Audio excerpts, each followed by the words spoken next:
এই জায়গায় দাঁড়াইয়া ঠিক 4 মাস আগে যখন নির্বাচনে জিতছিলাম, আর নির্বাচনের আগে 2 দিন 3 দিন আগে যখন লাস্ট শেষ জনসভা করি এখানে, তখন আমি কিছুই জানতাম না রাষ্ট্রের পরিস্থিতি। তখন আমি আমার স্বপ্নের কথা আপনাদের সামনে বলছিলাম। স্বপ্ন ছিল এই যে মরা খোয়াই নদীটারে পরিষ্কার করে 2 পাশে রাস্তা হবে, আর এই খোয়াই নদীতে নৌকা চলবে। আমাদের ছেলে মেয়েরা বিকালবেলা মেহমানরা আসলে আমরা বেড়াইতে নিয়ে যাব ওই চা বাগানে, আর নাইলে এই নদীতে নৌকা এবং স্পিড বোট চলবে। আমাদের কাছে আছে প্রায় 3 কিলোমিটার নদী। 3 কিলোমিটার নদী এইরকম সারা সিলেট বিভাগে জানা আছে কিনা আমার জানা নাই, কিন্তু আমরা ভাগ্যবান, আমাদের সোনারগাঁতে আছে। কিন্তু আমরা দুর্ভাগ্য যে 3 কিলোমিটার নদী যে ছিল এইটা প্রকাশ পাইতে পাইতে আপনারা 40 বছর নিয়ে নিছি আমরা। এখন ফুটপাত থেকে এমডি আইলে বোঝা যায় তোমার একটা সমুদ্রের মতো লাগে। সিএনজি জেসা খানা খারা করে, আমি যে জিগাই খানা খরচ করে দেবো জ্যাম নাকি সেদিকে হয় স্ট্যান্ড দেও। আমি 2টা স্ট্যান্ড বানাই দিছি। স্ট্যান্ডটা উদ্বোধন হইলে পরে কোন সিএনজি রাস্তার মধ্যে রাখলে বলবো ওরা উনকা তো স্ট্যান্ড আছে, উনকা খানা খরচ তো স্বভাবের কারণে আপনিও কইতে পারবেন। জায়গা 40 বছর ধরে আমি দেখি ওই সিফা দিয়ে আমার এমডি যায়, আর ওই বাজার খান এমডি মাছওয়ালা মাছ বেছে, আর এমডি ফালের ঘর আছে। এই ওই সারা 15-20 বছরে আমার জানা মতো উন্নতি হয়েছে। ওই একটা পৌর মুক্তিযোদ্ধা 70 বানানো হয়েছে, এটা আরো কিছু জায়গা আটকেছে। আমি সোনারগাঁ থেকে যখন রাস্তাটা গেছে তখন তো আমরা সোনারগাঁ থেকে একবারে তেনা তেনা করে ছেড়ে দিছে। আজকে মাধবপুর 100 জায়গা বেছে এরা 15 লাখ 20 লাখ, আর আমরা খালি তলের দিকে যাই। এখন ঢাকার থেকে আর আমার সাথে যোগাযোগ করছেন কিতার লাগি। আমি বললাম যে আপনারা কেন লাগে ভাই, যে স্বপ্নের কথা আমি কইছিলাম দেখা যায় স্বপ্ন এরই আমার কইতাছে এই সরকার এবং এই রাষ্ট্র।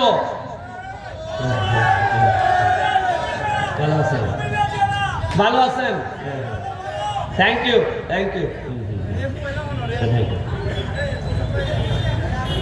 এরই আমার কইতাছে যে ভাই তোমার রাস্তাটা আমরা বড় করে দিব।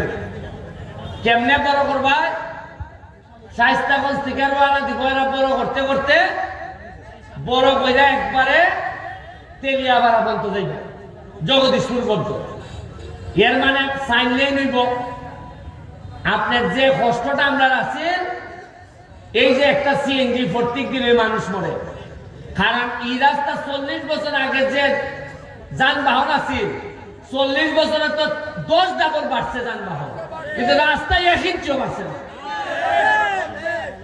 এর লেগে যে আমি কইতাম যে মজা মারে মজা ভাই, আর আনমুল আমিন ভাই সহ আমরা খালি বইতে পারি। এই আইসে রাস্তা বড় হইতো, এখন সমস্যা দেখা দিছে। রাস্তা বড় হইতো যেমন বাজার বড় হরণ কেমনে, বাজার বড় হলে তো বিল্ডিং ভাঙা পড়বো।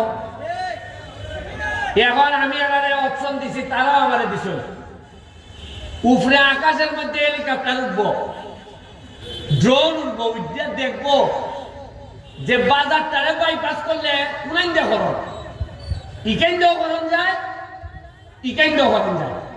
বাইপাস মানে ধরুন গুগাওড়া দেয়া ধরুন বাইপাস ঢুকে গেল গিয়া ঢুকিয়া ও আমরা বাজারের ফিসি দেয়া ওই কেন্দ্রে গিয়া একবারে যদি গিয়া উঠে এই কিতাব আপনারে এই আমতলি আমতলিকা যদি উঠে অভিগঞ্জের যেভাবে বাইপাস হয়েছে আমরা শান্তি হইব না, হইতো না। এখন আজকাল যারা এই মিটিং আইছেন না তারা তার পাইবা, কারণ জায়গার দাম যে বাড়বো তারা তো জানেন না। তোমরা যারা মিটিং আইছো কিছু ফাতলা ফাতলা করে জায়গা রাখা দেবো। যারা মিটিং আমি যে ডাকছি এরপর আইছেন না যে তার পাইবা, তারা মনে করেন যে বিদেশ গেলে বিদেশ টেকা রুজি, আরে টেকা রুজি খালি চোখ কানটা খোলা রাখলে টেকা রুজি হয়। ওকা 4 মাস হয়েছে আমি এমপি হয়েছি, আমি জানি আগামীবার মনে হয় এমপি হইতাম পারবো সেরে হইতে পারতাম না। কারণ ওটা আমি রাস্তা বড় করবার লেগে আরেক বেটার ঘর কিছু বাংলো, এই বেটায় বলব ওই এর বুটটা দিয়ে আমার কত বড় ভুল হয়েছে, কিন্তু যা হইব সব সোনার কাঠের কল্যাণে হইব। আমি যদি মহিলাও যাইয়া তাতেও যদি আমার সোনার কাঠের মানুষে মনে করে যে এই ফুলাটা মরছে সোনার কাঠের লাগিয়া, আমার একটা বিশ্বাস সোনার কাঠের মানুষের সবচেয়ে বড় জানাজা আমারে দিয়ে দিব। 4 মাস গেছে, সরকারি বরাদ্দ পাইছি 29.29 কোটি। কত পাইছি? আগে জীবনে উঠুননি, আগে থেকে ফার্স্টে কথা জানলাম না। যেখানে আইলো গেল, আইলো কোন তার গেল কোন যা। এই জায়গার মধ্যে মিটিং হয়েছে অন্তত 50টা হয়েছে না। আর আওয়াজের যন্ত্রণায় মসজিদে নামাজ পর্যন্ত ভরণ গেছে না, কিন্তু অত আওয়াজ হয়েছে, টাকা বরাদ্দ হয়েছে, এই আওয়াজটা থেকে উঠলাম না কোনোদিন। কি কবালা মারতে হয় আপনারা, যে আমি জানাই দিছি যে 29 কোটি টাকা বরাদ্দ হয়েছে, এই কারণে আমার নামে বিচার দিতে দিতে সংসদ ভবন বন্ধ বিচার দিছে। ওই করিমগঞ্জ তারাইলের একটা এমপি আছে, তার নাম বিরোধী দল বেটা করে সুন্নু ভাই। আমার বড় কষ্ট হয় তারাইল করিমগঞ্জের মানুষের লেগে। সুন্নু ভাই আমার লেগে বিচার দিছে নিয়ে সংসদ হইতাছে মাননীয় স্পিকার, এই যে একটা লোক সব হিসাব চালায় আমরা ইজ্জত থাকে না। আমি জীবনে ভাই বলছি না, আপনারা টেকা আপনারা কইতাছি আমি ভাই টেকা আপনারা আইছে, আপনারা আমারে কইতা কেমনে খরচ করছো জানাও, টেকার হিসাব দেও। আমি এই কথা কইছিলাম দেখিয়া আমার নামে বিচার মহান সংসদ, আর আমি এর বেটারের জিগাই তুমি তো বিরোধী দল, তুমি সরকারের বিরোধিতা করতে, তুমি আমার বিরোধিতা করো কিতা? এর মানে হইল গিয়া এর আর আমি করছি বিপদ। আজকে আমার একটা অভিজ্ঞতা গেছি ফানচুরি একটা 25 একর জায়গার মধ্যে একটা eco tourist eco park hotel, এই ইকো রিসোর্ট হইবার কথা 18 সালে। এটার লেগে বরাদ্দ হয়েছে 1 কোটি টাকা। কত হয়েছে? আজকে দিয়া দেখি আমি 1 কোটি টাকার মধ্যে 80 লাখ টাকা দিয়ে একটা পুকুর খনন করছে। আমি জিগাইলাম পুকুর খনন করতে অত টাকা লাগে কিতা? কয়টা খনন না, এটা পুকুর আসিল, মানে পুকুর আসিল, ইটারে আবার পুকুর খনন করছে, কইরা টাকা নাই 80 লাখ। হ্যাঁ রে, আবার ফোন লাগে, মজা মারে ফজা ভাই, আর আমরা খালি বুঝা ভাই। 1 কোটি টাকা ওই 2টা চেয়ার টেবিল বানাইয়া শেষ। আমি আজকে কইয়া যাইতেছি যাতে আমার পরবর্তী প্রজন্ম যারা নেতা হইব এরাও যেন আইয়া কইতে পারে, যদি আমি 2 নম্বরই কইরা থাকি এরা যেন জানাই যায়, তাতে চুলার কাটার মানুষের ভাগ্য বদল হইব। এটা কিতা? একটা মানুষে কয় টাকা খায়? 40-এর বড় কোলেস্টেরলের ওষুধ লাগে, রসুবা ভাই তেমনি। এরপরে ঠান্ডা লাগলে লাগে ওই লেগে আপনার মন্টিলু গাছ লাগেনি, আঙাইলে ঢেলা তিনখান জিনিস নিয়ে যাওন গে লাগে, ইনহেলার, মন্টিলুগাস্টেন আর এলাকা রসুবাটেন, ইলাইন লইয়া যাওন গে লাগে। অথচ এই তিনখান ওষুধ কিনতে গিয়া এ পুরা এলাকাকে এলাকা বেচে লাগে। তবে একটা ঘোষণা আপনারা দেওয়া যায়, আমি নির্বাচনের আগে ফাঁস করে একটা কথা বলছিলাম, আপনারা খেয়াল রাখবা, একটা জিনিস খেয়াল রাখবা, যে এমপি হইবার পর ব্যারিস্টার সুমনের কোন সম্পদ বাড়ছে কিনা। এখন দেখা গেল আমার টাকা আমি হিসাব দিছি, এবার নির্বাচনে আমার কাছে নগদ আছে 9.5 লাখ। কত? আগামীবার নির্বাচনের সময় আমি যদি হিসাব দেই আমার কাছে আছে টাকা 9 কোটি, আপনার মনে প্রশ্ন আইবনি অত আমার আল্লাহ করতে কি আইবনি? খালি কথা দিছি, সোনারগাঁ, মাধবপুর, ঢাকা, আমেরিকা, লন্ডন, পৃথিবীর কোন জায়গায় আমি আর আমার পরিবার মানে হলো আমার বউ বাচ্চা, আমরা কোন ধরনের সম্পদের মালিক হব না, ফ্ল্যাটও না, ফ্লোটও না। সোনারঘাট আমি নতুন কোন আমার বাবার যে আছে ইলাইন তো আর আমি দিলাইতাম না, চলমু কিতা দিয়া। ওই যে আমরা ফিরের বাজার যে বাসা খান, আর বাসার সামনে যে আমরা সমিল উমিল যেটা আছে, ইটা ছাড়া নতুন 100 জায়গাও আমি কিনতাম না।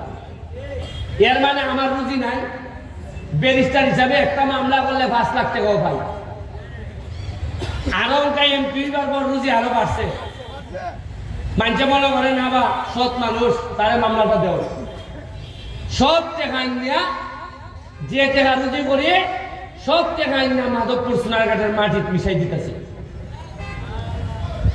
এই যে মরাগান, ইটা জিতা করতে গিয়া বিল দিছে আমারে 113 থেকে কতদিন, 125 দিন ধরে 2টা এক্সকাভেটর চলতেছে। খরচ করছি প্রায় 80 লাখ টাকা, 81 লাখ। এর মধ্যে সরকার থেকে পিআই এর মাধ্যমে বরাদ্দ পাইছি 9 লাখ। তাও আবার এই 9 লাখ লোকে একটা কিতাব লাগবো ফাঁকা, এই কিতাব রাস্তার যে গাইড বরাদ্দ পাইছি খালি টিয়ার কাবিকা, আমি যার ইচ্ছা দিতাম পারি। আর মজার জিনিস শুনুন, আমি যে কাম করতেছি মরা গান পরিষ্কার করা, 100 দিন করার পর আইসে ঢাকার থেকে প্রজেক্ট ডিরেক্টর দেখবার লাগে যে এত ভালো কাজ করতেছ। উনকা আইয়া উনলাম বেটা যখন অফিসিয়াল লোক আইছে তখন আইয়া আমাকে পৌরসভায় কয় এটা তো টেকার ধরা আছে আমরারই আছে, মানে পৌরসভা এটা থেকে বরাদ্দ পাইছে আমরা জানি না। তা আমি বললাম বেটা পৌরসভা তোমরা এই কথা গান জানাইতে আমার 100 দিন নিলাই, যে অলরেডি তোমরা টাকা বরাদ্দ আছে খামই করতো না, এরা চাইছে আমার ভিগা ফেলাই দিতে। আপনারা কোনোদিন চৈন পৌরসভার বরাদ্দ আছে এমনি দেখেন নে গেল?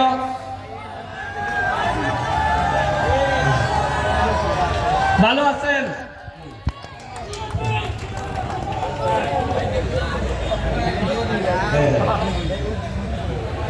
বুঝছেন না আপনি? পৌরসভার যে টাকা বরাদ্দ আছে এটা আমরা জানি না। মুখে এই কথা কইতো কিলা যে আমি টাকা বরাদ্দ এটা কাম করাও না করে, বা আমিও তো পরিষ্কার করার পর জানলাম করে। আমি তো জানি না প্রেস ক্লাবের প্রেসিডেন্ট সেক্রেটারি জানে, আরে সাংবাদিকের হতো না, কিছু গুগল অনুসন্ধান করতো না, এরাও জানে না। এই যে আমার নুল আমিন ভাই কই গেল? আসেনি নুল আমিন ভাইয়া আমার অতিটা জানে, কিন্তু আমার কোন বন্ধু বেলে 2টা শাড়ি রাখলিছে এটা জানে আর এটা জানে না। কি মনে করছি আমি জীবনে এমন চিরানি ঈদের সময় শাড়ি পাওয়া যায়, লুঙ্গি পাওয়া যায়। এবার আমি কইয়া দিলাইছি যে শেখ হাসিনায় তো আমারে 400 শাড়ি আর লঙ্গি উঙ্গি দিছই কইয়া যে আমি সব কন্ট্রোল করে চালাইছি এরপরে আবার কিলাই গিয়া লাগাইছে হয় 2টা শাড়ি বেলে আমার কোন বন্ধুর বউয়ে হয়ে গেছে আর এমন ভাবে নিউজ করে সাংবাদিকরা বোঝা যায় বন্ধুর বউর সাথে আমার সম্পর্ক আমি এবার সিদ্ধান্ত নিছি জননেত্রী শেখ হাসিনারে গিয়া কইব ইটা বেজাল বেজাল শাড়ি আর দিওই না খালি লঙ্গি দিও এই লেগে আমরা অবস্থা সবচেয়ে বড় সমস্যা হইলো আমার লেগে দোয়া করুন আমার এখন বেঁচে থাকা হইলো সবচেয়ে বড় চ্যালেঞ্জ সব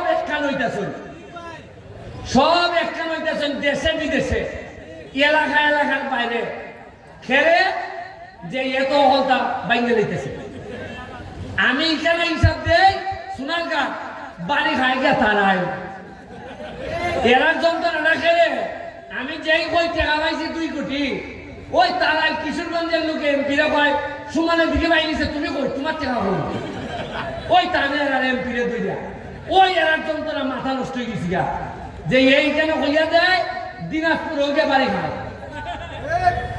কারণ একলাই বুঝলে তো পাই যায় সব খবর আপনারা আমার লেগে দোয়া করবা আমরা যা যা আছে আমি আর 4.5 বছর যদি পাচ্ছি সোনারঘাট আপনারা শূন্য খুশি হইবা মাধবপুর বর্তমানে দেখা যাইতেছে যে সারা বাংলাদেশের মধ্যে সবচেয়ে ধনী উপজেলা হইল মাধবপুর আপনারা তো এই খবরই জানেন না আপনারা নিজেরা ক্ষমতা সম্পর্কে কোনো ধারণাই নেই সবচেয়ে বাংলাদেশের মধ্যে ধনী উপজেলা কোনটা আর এরা আমরা মিলা এলাকার এমপি আমি কালকে একটা গার্মেন্টস গেছিলাম বাচ্চা গার্মেন্টস গিয়া দেখলাম এটার মধ্যে মনে হয় বিনিয়োগ হয়েছে মিনিমাম 10,000 কোটির নিচে না 2,500 খালি আমরা এলাকার লোকই কাম করে তাও এইটা মনে করেন 100টা ইন্ডাস্ট্রির মধ্যে মাত্র একটা এখন আইন সোনারঘাট মাধবপুর করে আলাপ করবো সোনারঘাট কিতা আছে সোনারঘাট আছে ওই লেগে 17টার মতো চা বাগান কিতা আছে প্রতিটা চা বাগান ইচ্ছা করলে আমি সারা বাংলাদেশের মধ্যে পর্যটনের জায়গা তৈরি করতে পারবো অলরেডি 3টা ওই এমডি যাইতে রামগঙ্গা যাইতে ভাইবা একটা যাত্রী জনি বানাইছি দেখছেন নি 20 নম্বর সুরমা বানাইছি একটা আরেকটা হইতাছে এখন চন্ডী বাগান চন্ডীর বাজারও মাজারের এখানে আমি যাওয়ার বরাদ্দ পাইতেছি এমন সব জিনিস বানাইতেছি যাতে মানুষ বাইক থেকে আইয়া একটা ছবি তুলে আর যদি 2-3 বছর সময় পায় এই যে আজকে যে পর্যটন দেখাইলাম যেটা ধানচুরি এটারে আমি একটা ডিপিপি বানাইয়া লয়ে যেতেছি একটা 5 স্টার হোটেল অথবা ইকো রিসোর্ট আমি না বানাইয়া আমি আপনারা তার থেকে যেতাম না আপনারা নিশ্চিত থাকুন আমার এই এলাকা খালি 5 স্টারের মধ্যে যদি 500 প্লাবান কাজ না করে তা আমি এখানে জায়গা দেবো আমি আমার নিজের ছেলে মেয়ের লেগে যা চিন্তা করি আমার সোনারঘাট মাধবপুরের প্রতিটা বাচ্চার লেগে আমার এই সেম চিন্তা কারণ আমারে এমন একটা মানুষে আপনারা এত ভোট দিয়ে সম্মানিত করছেন আরে সম্পদ লাগে না আমার জীবনে যে ইজ্জত দিচ্ছেন সারা বাংলাদেশের মানুষ আমার ইজ্জত করে এর চেয়ে বড় সম্পদ আমার জীবনে কি হইতে পারে আপনারা এখন একটু সাহায্য করতাম ফুলাবান্ডে পড়ালেখা করাইতাম আর আগামী যত নির্বাচন হইব পরবর্তীতে সংসদ নির্বাচন আবার হইব যতগুলা নির্বাচন হইব উপজেলা ইউনিয়ন আপনারা কাছে আমি আল্লাহর হস্তে চাই অবশ্যই সৎ মানুষ অবশ্যই কাজের মানুষ অবশ্যই গ্রাম পালাইতে পারে যে মানুষ অবশ্যই তার ভিতরে মনের মানসিকতায় সে রাজনীতিটারে ইবাদত মনে করে এইরকম লোককে নেতা বানায় যারাই আপনারা নেতা বানাইবে আমি আছি আপনাদের সাথে তবে চেষ্টা করবো আপনারা ভালো লোককে নেতা বানায় কারণ পুরো একটা সিস্টেম আমরা কাজ করতেছি, সাংবাদিকরা কাজ করতেছে। আমি যে পরিমাণ পরিবর্তন আমার সোনারঘাটের সাংবাদিকদেরকে দেখতেছি, আমি নাম ধরে কইতে পারি। আমাদের কামরুল ভাই, জাহাঙ্গীর ভাই, নুর আমিন ভাই, আমাদের রায়হান, আমাদের আলাউদ্দিন, আমাদের লিটন ভাই, আমাদের আরো যারা সাংবাদিকরা আছে, যেভাবে এখন পজিটিভ নিউজগুলো সামনে নিয়ে আইতেছে, জননীতি শেখ হাসিনার উন্নয়নের যে বক্তব্য দিয়ে আইতেছে, এইগুলা আমাদেরকে অনুপ্রাণিত করে। আগে সাংবাদিকরা এইভাবে কাজও করতে পারেনি। এখন আপনি আমারে বলেন, থানা, এসিলেন্ডের অফিস, বমি অফিস, কোন একটা জায়গায় এমপির নামে, রাজনীতির নামে খবরদারি করা হয় না। আপনি একটা জায়গা পাইতা না যে এমপির লোক গিয়া হইতাছে যে আমি তো এমপির লোক, কিছু পয়সা দিলাম। আরে জীবনে 4 মাসে আজকে যদি মরে যাই যা, তাও হইয়া যেতাম পারবো। মরা নদী পরিষ্কার করছে আর আমার সিএনজির বাইকের লাগে 2টা স্ট্যান্ড বানাই তুই দিছি। আমি আপনার কাছে আল্লাহ রাস্তে চাই, আমার যে গাম করে প্রতিটা দিন যাদের বিরোধিতা আমি করি, দুর্নীতিবাজদের যে ঘাম আমি ফেলি, আমি বিশ্বাস করি ঘাম কখনো প্রতারণা করে না। আর যারা ঘাম দিয়ে গোসল করতে শিখে, তারা ইতিহাস বদলাইতে শিখে। আমি আপনারা সোনারঘাটের মানুষ, আপনাদেরকে বলবো, একসাথে আমরা যদি কাজের মধ্যে দিয়ে আগাই যাই, আমরা ইতিহাস বদলাইতে পারবো। আপনারা প্রস্তুত হন। আগামী মাসে বৃষ্টিটা পড়লে 1 লক্ষ গাছের চারা ইয়া নাম সোনারঘাট, ফলের চারা, ভালো ভালো ফলের চারা চাঁপাইনবাবগঞ্জ থেকে আনা হইব। 1 লাখ সোনারঘাট, 1 লাখ মাধবপুর। আমি কইলাম যে এমন ভাবে সোনারঘাটকে সাজাইয়ে তুলবো, এমন ভাবে ফল ফসালিতে তুলবো যে পুরি বিয়া দিতেই বাইরে সোনারঘাট, পুরি বিয়া দিতেই বাইরে। আপনারা ফলের লেগে রেডি হন। এই যে ধান কাটার যে হারভেস্টার মেশিন, খবর পাইলাম 10টা দিছে সোনারঘাটে আর মাধবপুরে। আমি কইলাম কেন আমরা 10টা পাইলাম কেন? হয় আমরা সময় পাইছি না স্যার, আপনি একটা তদবির করলে মনে বেশি পাইতাম পারি। সকালবেলা ফোন দিছি, যিনি পিডি, যিনি এটা দেন, ফোন দেওয়ার পর, ওনারা সালাম দেওয়ার পর উনি আমারে বললো আমি তো আপনার ফ্যান। আমি বললাম যে আপনি আমার এত ভালোবাসেন, তাইলে আমার ভালোবাসার মানুষগুলো সোনারঘাট মাধবপুরে একটু বেশি দিতে পারবেন না? উনি সাথে সাথে আমারে 5টা বাড়াই দিল 15টা। এক একটা হারভেস্টারের দাম 40 লাখ। 5টা বাড়াই দিলে প্রায় একটা টেলিফোনে আমি 2 কোটি টাকা বরাদ্দ পাইছি সোনারঘাটের জন্য। আপনি যে তদবির আমি এখন করি, প্রতিদিন মন্ত্রণালয়ে যাই। আমার ছোট ভাই, এই দেখুন, সে হইল নাম হইল সেলিম, সে হইল পটুয়াখালী, তার বাড়ি পটুয়াখালী সদর ইউনিয়নের চেয়ারম্যান। সে তার এলাকার অলরেডি যা যা কাজ ছিল সব শেষ করা। এখন সারাক্ষণ আমাদের মাধবপুর সোনারঘাটের জন্য বিনা পয়সায় কিভাবে কোথায় ঘুরলে, কোথায় কাজ করলে বেশি বেশি, আমি তো নতুন এমপি, আমি তো জানতাম না এটা, সে আমারে হেল্প করে। তার লাগে একটা আত্মারে আপনারা দিতে না সবাই, নিজের খাইয়া সে আমারে হেল্প করে। আমার কাছে মনে হয়েছিল জানেননি, আল্লাহ থেকে যখন রহমত নাজিল হয়, তখন দেখবে আল্লাহ রহমত হিসাবে আপনার জীবনে কিছু মানুষ ফাটাই দেয়।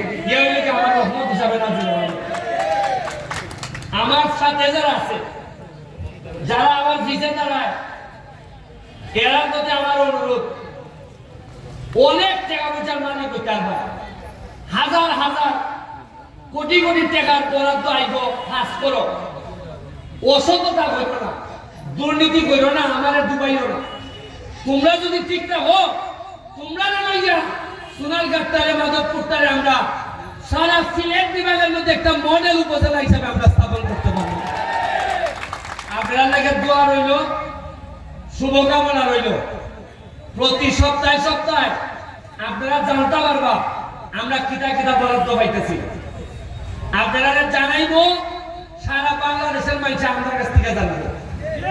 আর আমরা এলাকার এমন একটা ইমেজ তৈরি হয়েছে, সবাই জানে যে সোনারঘাটের মানুষ ব্যারিস্টার সুমন এলাকার এমপি তারা ভালো করতেছে। আপনারা কাছে আল্লাহ হস্তে চাই এমন কোন কাম করবেন না যাতে আমরা এলাকার বদনাম হয়। আমি চেষ্টা করব এলাকার সুনাম বাড়াইবার লেগে, আপনারাও এই চেষ্টাটা করবা। আর মসজিদ, মাদ্রাসা, মন্দির, রাস্তাঘাট যা যা আছে আপনি চিন্তা করতে পারতেন না। 4 মাসের মধ্যে 9টা নতুন মাঠের কাজ হইতেছে, মনে হয় অন্তত 18টা বীজের হাত চলতেছে। আমি আসার পরে 8টা সরকারি ব্রিজ পাইছি। এটা যেমন লাগে তদবির করার লাগে। আপনি খালি লাস্ট কথা কইয়া যাবেন, আগে কিভাবে এলাকাটা চলছে একটা ধারণা দিই আপনারা।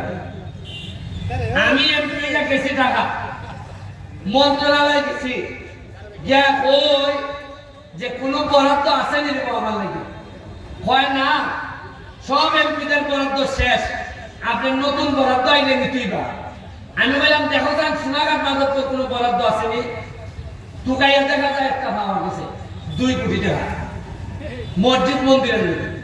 আমি বললাম এটা না সবাই নিছি এমপিরা, হয় তোমার ভাগ্য ভালো, তোমার আগের এমপি তাই সময় পাইছি না নিবে, মানে সারা বাংলাদেশের সবাই নিছি গা নিয়ে শেষ। আমার আগের এমপি এত ব্যস্ত আসলো তাই সময় পাইছেন না এই 2 কোটি টাকা আইনা মসজিদ মন্দির অধিকার, ওই টাকাটা আমি খাপলাইয়া নিয়েছি। আমি বলছি আরে কি কবার, আল্লাহ কি কুদরত নাটির ভিতরে স্বর্গ। ওই টাকাটা আইনা ওইটা মসজিদে মন্দিরে এলজিডির দেয়ালাইছি। আমার কি কপাল, আর কিভাবে আমরা আগে আসলাম এটার একটা ধারণা আপনারা দেয়া গেলাম। আপনারা ভালো থাকবা। আর বাইপাস রোড এদিকে হইলে পরে আমি আপনার অনুভূতিটা বুঝছি, আপনারা যে যেভাবে সুবিধা দেওয়া লাগে সুবিধা দিবা এবং যৎকাল কষ্ট করুন লাগে কষ্ট করবা। আর ঢাকা থেকে যারা আজকে আইছে, ও আরেকটা জিনিস হলো ওই যে সামনে গিয়া লক্ষ্মীপুরের ডাইনে একটা রাস্তা ঢুকছে দেখছেন নি? হ্যাঁ, চন্দনা টেলিভিডি, এটা হইলে গিয়া পৌরসভার কন্ট্রাক্ট হচ্ছে 14 ফুট, ও পৌরসভা করছে 12 ফুট। এই রাস্তাটা আবার এমডি গিয়া লাগছে হইলে আন্তরিক দিকে,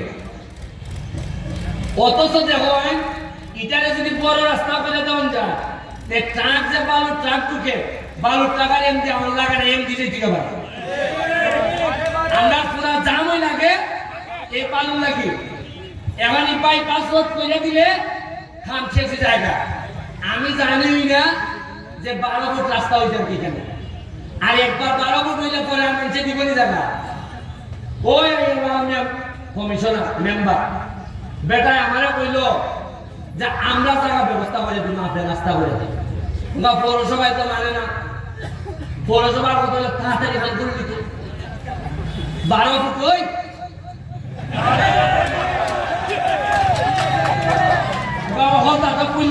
পারি না, 12 ফুট ওই শেষ দেখা দেখা গিয়া পিডিরে কইলাম এই রাস্তা 12 ফুট হবে না। পিডি আমারে কনফার্ম কইরা এটা বাতিল কইরা হইয়া দিছে যে এটা আমরা 24 ফুট করার লাগি যা যা করব এখানটা বাইপাস করে দিব। আইতাছে একটার পর একটা, খালি আল্লাহর রাস্তে চাই বুঝাইয়া হল তারে কইবা যে এটা বন্ধ করিবা। বুঝছেন না আপনারা, এটা বন্ধ করিবা। আবার যত খটা দিয়ে ব্যারিস্টারে তার মতো ফোন করতে হবে। আপনারা ভালো থাকবেন। জয় বাংলা, জননেত্রী শেখ হাসিনার লেগে দোয়া করবা। জয় বাংলা।